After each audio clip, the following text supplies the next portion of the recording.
your slip and slurry bucket, or just the bucket for trimmings. This is definitely the messiest part of the studio. But for many studios, this is where they use their recycled clay for trimming or just making other stuff, and some people actually sell it, but it's a lot of work to recycle it. Please keep in mind that this bucket is just for pots that have been thrown that are easily breakdownable, trimmings, and other small bits.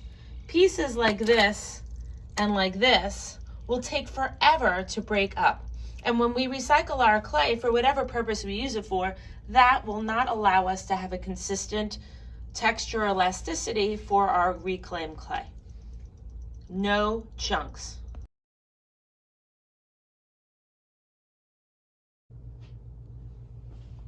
So if your studio is like our studio, you may see a bunch of pots filled with slips sitting around. That's totally okay. It's a lot easier to have slips sitting around than having to make it or go get it out of a jar. But a lot of you also may notice that the tips of your brushes may actually fall off often, or your tools. That's from it sitting in the water for a long time.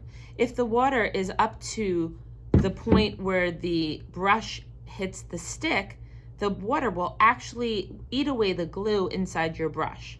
This is only going to destroy your brushes and make you buy more of them. So try and put your slip away at the end of every night, or maybe don't leave the brushes inside of it. Also, try and keep your slip brushes separate from your glaze brushes. There's nothing worse than painting on some glaze and having a little grog come out of it.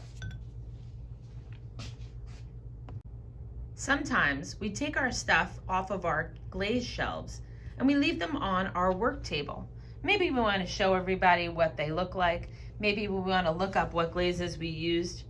Just because something is on the table, it doesn't mean it's a slip jar. Please be wary of what you choose to put slip in. This may be someone's favorite pot they've ever made, and just because it's on the table, it doesn't mean it needs slip in it. If your studio is like mine, we all have designated shelves for where we put our work. In our studio, we put our names on the outside of the plastic. This way, nobody has to dig through the plastic to see if it's theirs. But here's the deal. When you come in and it's time for you to trim your pots, we often get so excited when we finish our last pot that we leave our wood and our plastic on the shelves. What this does is it wastes the wood that we may need for our other groups, but it also makes our shelves a bit on the chaotic side.